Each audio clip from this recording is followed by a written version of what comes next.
সুপ্রিয় শিক্ষার্থীরা, এ to Z academy চ্যানেলের পক্ষ থেকে তোমাদেরকে স্বাগতম। আজকের পর্বে পঞ্চম শ্রেণী বিজ্ঞান বিষয়ে অধ্যায় 3 সম্পর্কে আলোচনা করব। আজকের টপিকস হচ্ছে খাদ্য। আমরা জানি খাদ্য আমাদের দেহে শক্তি উৎপাদন করে, ক্ষয় পূরণ করে ও বৃদ্ধি সাধন করে এবং রোগ প্রতিরোধের সক্ষমতা তৈরি করে। আমরা যে সকল খাবার খাই তা সবই কি পুষ্টি সমৃদ্ধ? স্বাস্থ্য সুরক্ষিত রাখার জন্য ব্যক্তির বয়স, দৈহিক গড়ন বা কাজের ধরন ইত্যাদি অনুযায়ী খাদ্য গ্রহণ করাটা প্রয়োজন। গৃহীত খাদ্যে পরিমিত পরিমাণে শর্করা থাকতে হবে, প্রোটিন, স্নেহ, ভিটামিন, খনিজ ও পানি, এই 6টি উপাদান থাকতে হবে। অনেক খাদ্য সহজে নষ্ট হয়ে যায়, ফলে খাদ্য সংরক্ষণের প্রয়োজন হয়। খাদ্যের মান, সতেজতা ও গুণাগুণ অক্ষুণ্ণ রেখে সারা বছর ব্যবহার উপযোগী রাখার জন্য আমরা খাদ্য সংরক্ষণ করে থাকি।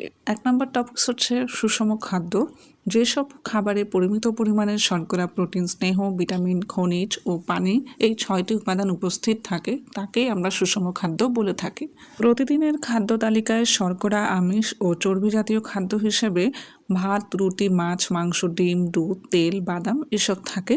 এর সাথে ভিটামিন ও খনিজ লবণের উৎস হিসেবে পর্যাপ্ত পরিমাণে শাকসবজি ও ফলমূল থাকতে হবে। তো এখন প্রশ্ন হচ্ছে, আমরা কি সুষম খাদ্য খাই? তো এটার জন্য আমরা যেসব খাদ্য থেকে প্রতিদিন নিজে খাই, এই ছকগুলো পূরণ করলে বুঝতে পারবো যে আমরা আসলে সুষম খাদ্য খাই কিনা।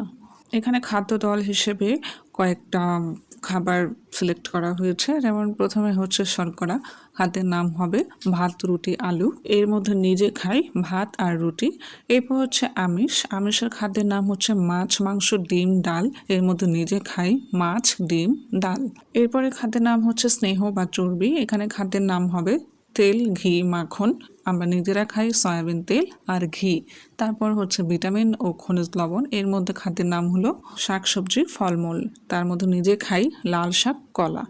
তো এখানে বলা হয়েছে যথাযথ দৈহিক বৃদ্ধি, ক্ষয়পূরণ ও রোগ প্রতিরোধ ক্ষমতার জন্য আমাদের প্রতিদিনের খাবারে শর্করা, আমিষ, স্নেহ পদার্থ, ভিটামিন ও খনিজ লবণ থাকাটা প্রয়োজন। এই জন্য আমাদের সচেতনভাবে খাদ্য নির্বাচন করতে হবে যাতে আমাদের প্রতিদিনের খাবার সুষম হয়।